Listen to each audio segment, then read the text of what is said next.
my YouTube live to reveal a very intriguing and interesting new piece of evidence that has come to light recently related to the DB Cooper case.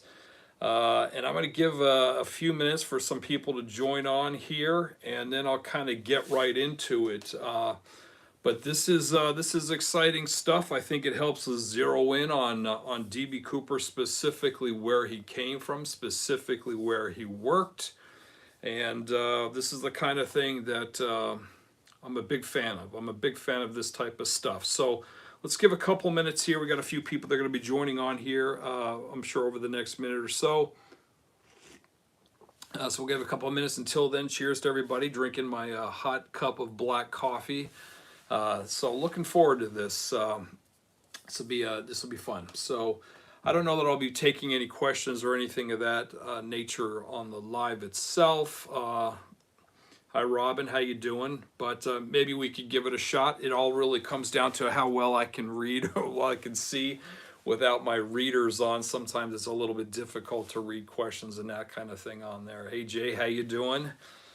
Hi, looks like Zodi or Zodi 77. Hope I'm pronouncing that properly there. So this is gonna be fun. This is gonna be fun. It's a great case. It's a great even 53 years out, man.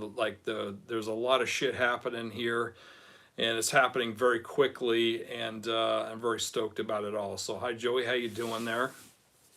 Give another 15 seconds or so, and then I'll jump right into it. Jump right into talking about what I want to talk about here, which is I think is a pretty big reveal with respect to the DB Cooper evidence and so forth.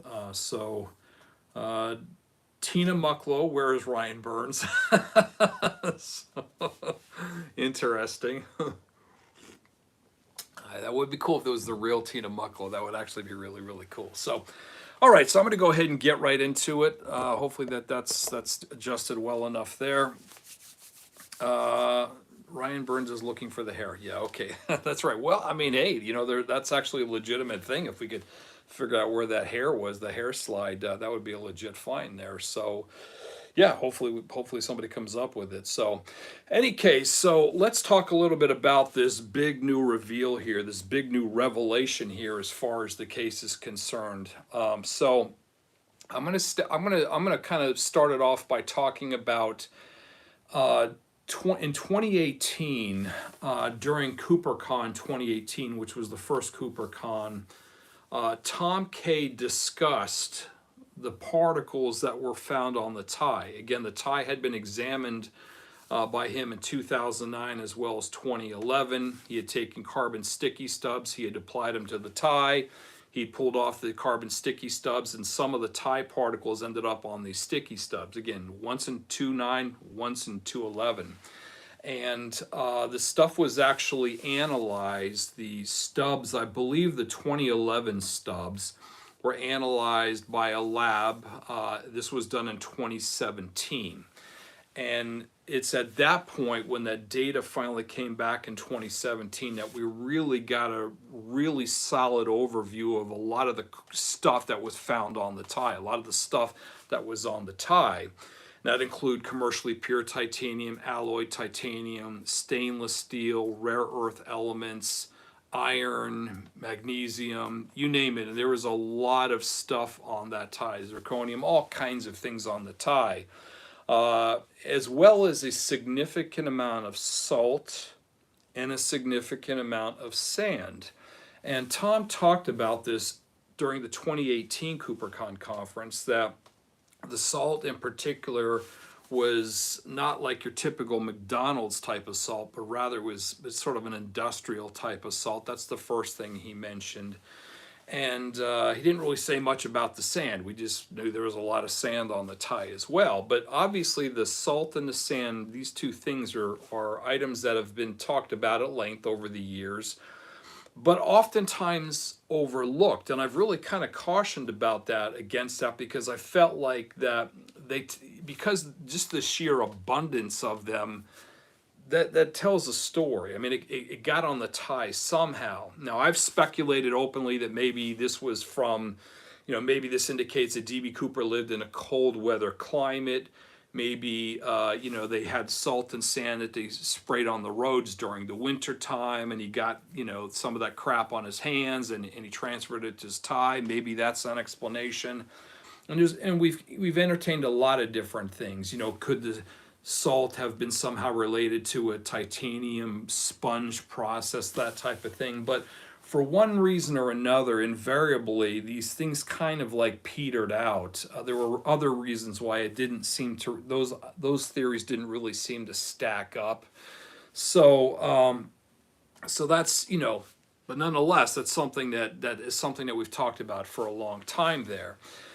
So I think the very big reveal here tonight, and hold your breath on this one here, relates to the sand.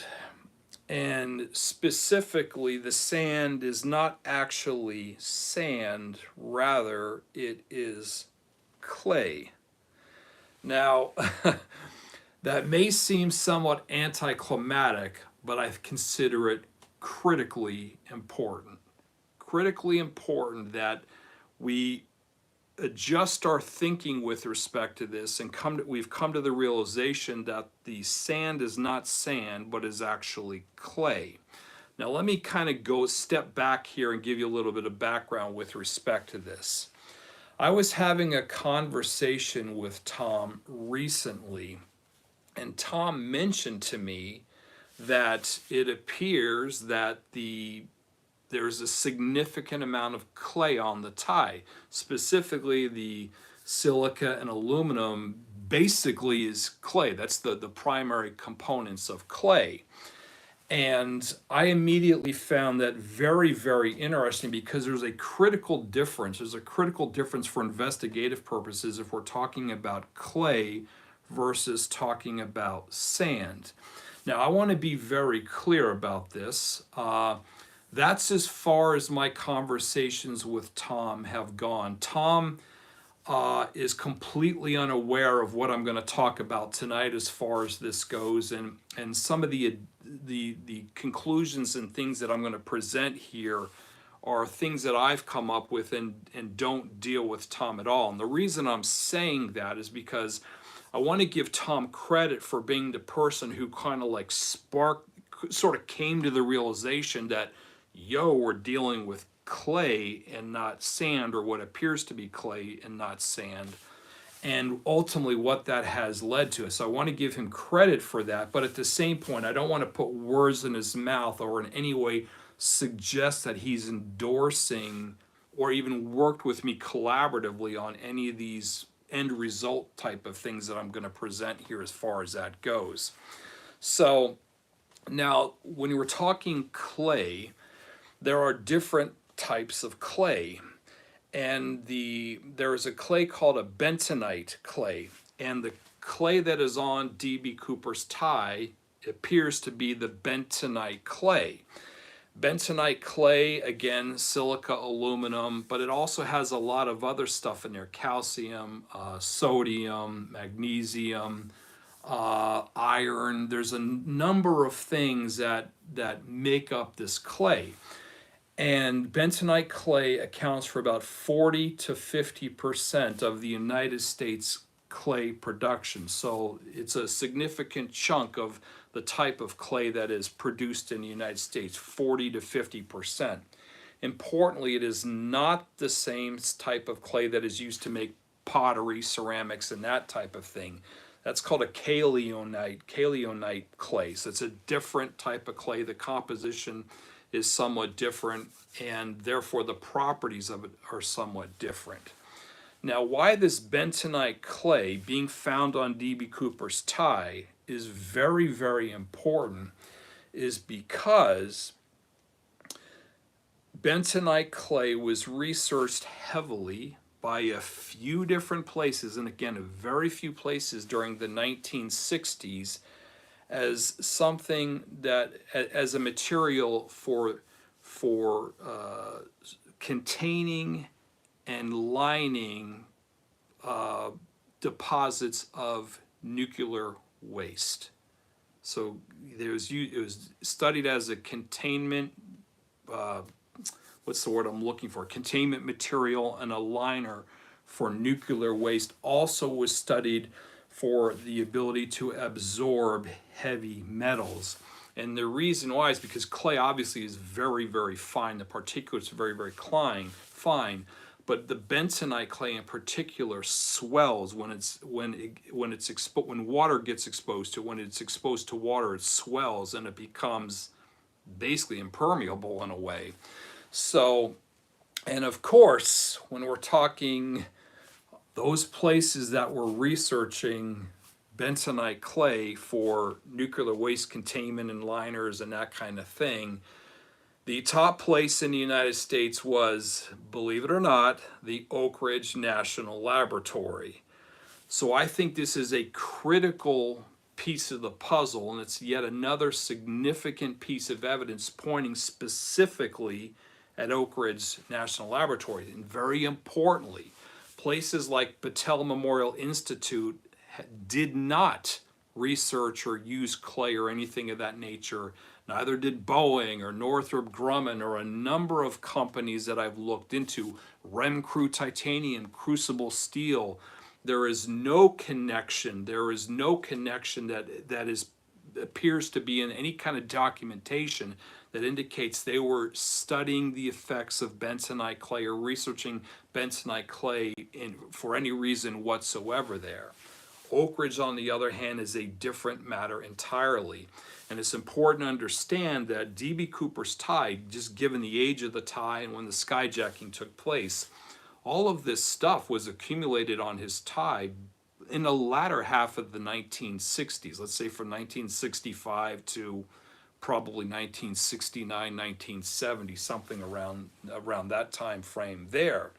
So that just so happens to also be the time that at Oak Ridge specifically, they were working on the molten salt reactor experiment, and they were dealing with the thorium and uranium fuel. And again, it's worth noting that we have a few particles of uranium on the tie and thorium, including a thorium and uranium particle on the tie, which was explored as a fuel for the molten salt reactor experiment. It's also important to remember that before the molten salt reactor experiment, which started in 1964 there at Oak Ridge National Laboratory, immediately before that, in the exact same spot, the exact same building, they were actually, for a number of years, they were actually working and exploring and researching the whole idea of creating a nuclear-powered aircraft, a nuclear-powered bomber that had nuclear-powered engines. So they were dealing with these types of materials and nuclear waste and the byproducts and all that kind of stuff at that time. And we know with certainty that they were also exploring using clay and exploring this clay, this bentonite clay, for the purposes of storing this stuff, which has always been a very big problem. So that what appeared to be a relatively innocent and sort of small realization that, yo, this is not sand, rather this is clay, ends up in my mind being a pretty big fucking deal, because again, D.B. Cooper transferred this to his tie and so obviously he was wearing his tie around this stuff, and you've got to sort of envision how this could have happened, where this happens, where this occurs. And obviously when you're talking something like one of the national laboratories, well, that makes an awful lot of sense as far as that goes. Now let me talk about the salt as well, because this is an interesting byproduct as well related to the salt. In addition to looking at using the bentonite clay to contain, line, nuclear waste, they also were looking into, this is Oak Ridge National Laboratory, and they weren't exclusive. There are a couple other laboratories as well that were working on some stuff related to this, but they were also looking at depositing this nuclear waste in salt deposits, underground salt deposits. So it's something that, while it's it's very hard to say that the salt, the significant amount of salt on the tie, came from them looking at using the salt to store nuclear waste, kind of like I'm basically saying is why the bentonite clay was there.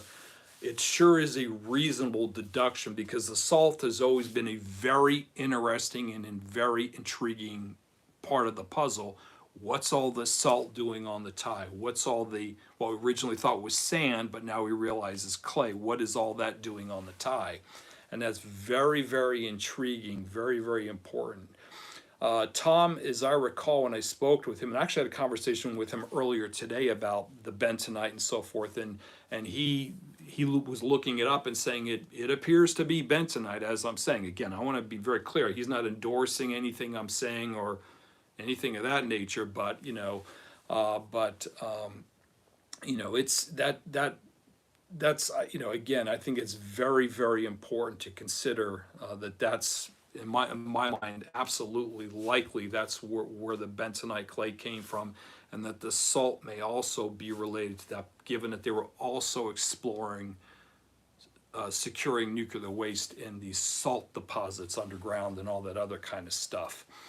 Now, one of the other things that's important when you're looking at all these different pieces and so forth is to consider the other evidence as well, because there are, there's basically powdered titanium metal on the tie, and there are some very, very clear pictures, one in particular of titanium, what appears to be an acicular piece of titanium metal on that was taken by the Citizen Sleuth Tom's group that he's got posted on his Citizen Sleuth website. But so it's important that when you're talking about, when you look at the totality of the evidence, like a place that had, that was researching powdered metallurgy with titanium in the 1960s, a place that was dealing with thorium and uranium in the 1960s, a place that would have been dealing with bentonite clay in the 1960s, also salt in the 1960s, rare earth elements, commercially pure titanium, alloyed titanium, stainless steel, iron, all these types of things. All these metrics kind of added into the mix, you get very, very, very few places. And again, I would argue that essentially the only place I think that really kind of checks all of the boxes is the Oak Ridge National Laboratory, to the best of my knowledge. But there is one other piece of evidence that we've talked about before that's kind of overlooked, but I brought it up previously, and that's the matchbook cover that D.B. Cooper used, that D.B. Cooper had, that Tina Mucklow used to strike his matches with. It was a blue Sky Chef's matchbook of 20 matches that D.B. Cooper had on his person, that he would hand it off to Tina and she would use it to light his cigarettes on the flight and everything else. Now, for those of you who don't know, in 1971, there were only 16 Sky Chef's restaurant locations in the United States, all of which were located in airports. And there was one, well, let's just step back here. When you talk about the 16 locations, all of which were printed on the inside matchbook cover, all 16 locations are listed there. It's very interesting to note that of the few other places that also researched the bentonite and the nuclear part of it, the bentonite clay for nuclear containment and liner purposes, you had a national lab, I believe, in Illinois that was doing some stuff. Los Alamos in New Mexico was doing some stuff. I know they had some stuff going on at Hanford. They were looking into some things. And I'm trying to think if there was any place else. There's maybe one other place, but there were very few places, and some of it was a little different than what Oak Ridge was doing there. But if you correlate those places that could have been working on this stuff with those Sky Chef's locations, there's only one Sky Chef location that actually matches up with one of those research facilities, and that's the Oak Ridge National Laboratory. the McGee-Tyson, I believe it's the McGee-Tyson Airport. It's the 6th place down listed, which is the airport for Knoxville, Tennessee, which is where the laboratory is, just in the outskirts of Nashville. That is the airport. That is the airport that serves the Oak Ridge National Laboratory. The other places that are listed, they would either be using Albuquerque, which didn't have a Sky Chef's location, or they'd be using, O'Hare, Chicago, or some such place doesn't have a Sky Chef's location. Seattle Airport didn't have a Sky Chef location. So, that's a very intriguing piece of the puzzle as well. So when you look at it in totality, you kind of put all these pieces together. I think it's a critical piece of the puzzle there. So I think moving forward, the realization that we're dealing with a significant amount of clay on the tie and not sand, I think, is a very important thing. And I know there was one thing I forgot to mention earlier. As I recall, Tom mentioned to me that that with the retesting of the new stub 675, which was done about a year ago or within the last year, I believe he said, if I heard him correctly, and I believe this is accurate, that a full third of the particles, that 100,000 particles, are this clay. A third of the particles, so a significant amount. So we're not talking, 3 particles here. We're talking thousands, tens of thousands of particles just from the one stub of this. And we know that there's that sand or the clay that covers the entire tie, because that was obviously discovered many years ago, 2017, when the initial analysis was done of those stubs. And so it's very, very exciting, very, very, very, very important part of this case. So that's the big reveal. That's the big reveal, that the salt and the clay that are on the tie appear in my mind to be related yet again to activities at the Oak Ridge National Laboratory surrounding their nuclear activities there. Now, again, I don't believe necessarily that D.B. Cooper was specifically working or exclusively working on, on the nuclear side of it, because Oak Ridge did a number of other things as well. I think D.B. Cooper was some sort of metallurgist, engineer. Maybe he had, maybe there's some sort of, geology stuff in there in his background as well. I don't know. But it's an intriguing thing, and I think it's helping us kind of figure out what this guy looked like, what kind of job he had and what he did. And it's also important to remember, when we talk about some of the ancillary evidence, some of the other things that are a little bit more subjective that we build into the puzzle here, that, that Oak Ridge, which again was managed by Union Carbide, in other words, everybody who worked at Oak Ridge was an employee of Union Carbide.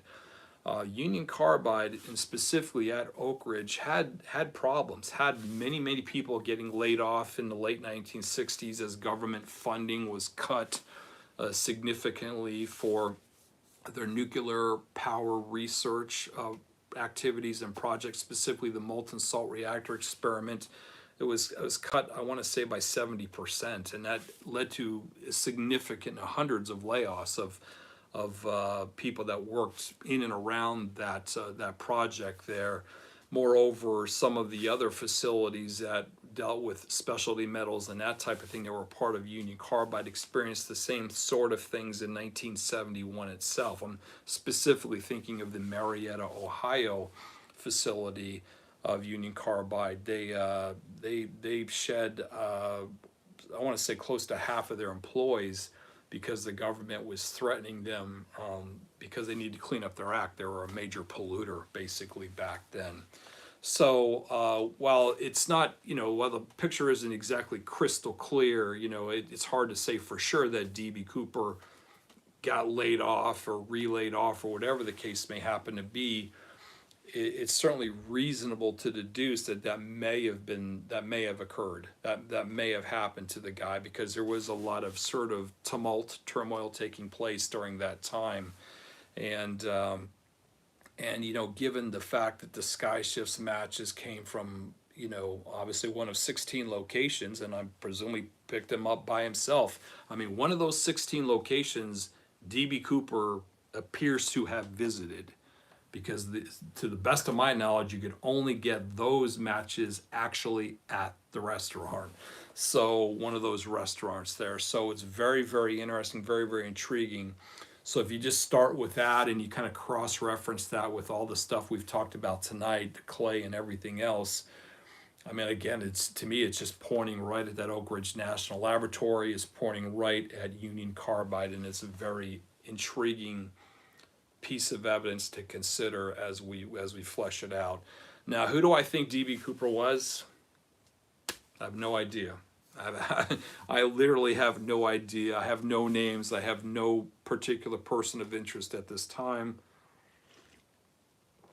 But I do feel very, very, very confident. I'm getting more and more confident every day as we learn about the stuff that DB Cooper came from, or at least spent time at Oak Ridge National Laboratory. So there we go.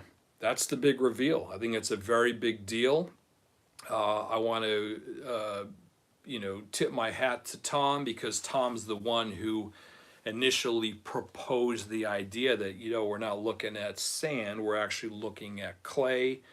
Again, I want to be very clear. Tom isn't, to the best of my knowledge, he hasn't full-throated endorsed all that or what have you. That's more me, basically making that real, or gaining this realization from Tom and saying, holy shit, that's a pretty big deal, because I know it was used in nuclear waste and all that other kind of stuff, whereby sand wasn't. And then obviously as I go down that rabbit hole looking at the different types of clay, and realize that this is bentonite clay based upon, the retest of stub 675 and all that kind of stuff, and start looking at, what exactly was taking place at Oak Ridge and a few other places, boy, that's a very, very intriguing piece, and it's something that I just think we're foolish to overlook. It's a very, very complicated piece of evidence, I understand that, but I've said this many times before, the tie don't lie. And if the guy can't, if a person of interest or suspect can't explain the tie, then he's not the guy. So, and I firmly believe that. I firmly believe that tie is the holy grail, man. That's the holy grail. And if we want to drill down even further, I think the single most important particle ever discovered on that tie is the thorium and uranium particle that was found on the tie. There was an article in the Daily Mail that came out, I want to say about 3 days ago, about this, about the thorium and uranium. Now, some of the article is not completely accurate, but the basic gist of the importance of the thorium and uranium in my mind is accurate. Like, it's critically important. And when you consider the thorium and the uranium, and the thorium uranium, that stuff was only discovered within the last year with the retesting of that stub 675. Now, stub 675 was one of the stubs that was applied to the tie knot, and that's the one that had the most particles on it from what we could tell, and so that's why that stub in particular was tested, and was tested more thoroughly than it was initially tested. So there was more time taken to analyze the particles and everything else on the stub and see what they came away with. And it's also important to note, I'll say before I close this thing up or wrap this thing up here, that the particles on the tie are touch transfer particles. These are not things that were just floating around in thin air. Nobody was just walking through a building with, shit just accumulating on his fucking tie. I mean, it wasn't that kind of thing. He actually was touching stuff, like touching titanium, touching thorium, uranium. He got this on his fingers somehow, or the bentonite clay and all that type of thing, and ultimately was transferred to his in this case stub 675 to the tie knot. I do know that Tom is spearheading an additional effort that's whereby he's going to be taking 3 additional stubs and also having those analyzed in a much greater depth as well. And we'll see what we come away with there. There may be a whole bunch of new information, new particles, and things that we never entertained. But as far as where we stand right now today, I think this is a really, really big deal. Again, without, to repeat myself here, I think this realization, this revelation that the sand on the tie is actually not sand, but is actually clay, is a really big freaking deal. It's a really, really big freaking deal. And boy, it sure makes a hell of a lot of sense. It makes a lot of sense, especially when you consider the salt, because the salt and the sand are the two most abundant items on the tie, I believe. And that makes a lot of sense. It starts to add up very quickly when you consider all the secondary particles and things on the tie as well. So there you go. That's it. That's what I have to say with respect to that. I'm sorry. I know there were comments and things being made, but like I said, I'm getting older, and it's a little bit of a challenge for me to read some of these things, so I didn't really respond to anything. But people can certainly send me an email. My email address is eric@ericulis.com. Or if you're not a member of the DB Cooper Mystery Group on Facebook, I encourage you to join that. I'm on there. There are a lot of experts, a lot of other people on there. We've got 5,200 members. Encourage you to join the group and, ask questions or DM some of us or whatever the case may happen to be, if you have additional questions or whatever the case may happen to be. But there we go. That's the big reveal. I think we're getting super close to figuring out who this guy was. I'm on the record as saying we may actually figure it out this year. We may actually figure out this year, 2025, who DB Cooper was. So it's getting very thrilling, very exciting. Things are moving very quickly. And obviously the stuff that I'm working on is, it's the science-based stuff, science-based, math-based, that kind of stuff. And it's very complicated. It's easy to overlook things and sort of take things for granted. And I'm sure it's also easy to make some mistakes along the way. But having said that, that seems to be a prudent course of action if we're really serious about trying to figure out who this guy was. Because the one side benefit of now being 53 years.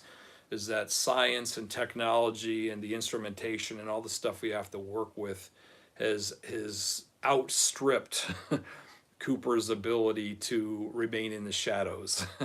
And it's just a matter of time, I believe, before that science and technology ultimately catches up to the guy and catches the guy. So, and hopefully it's the 53rd year. We'll see. I don't know. All right, folks, that's it. Thanks for joining in, and until next time, cheers.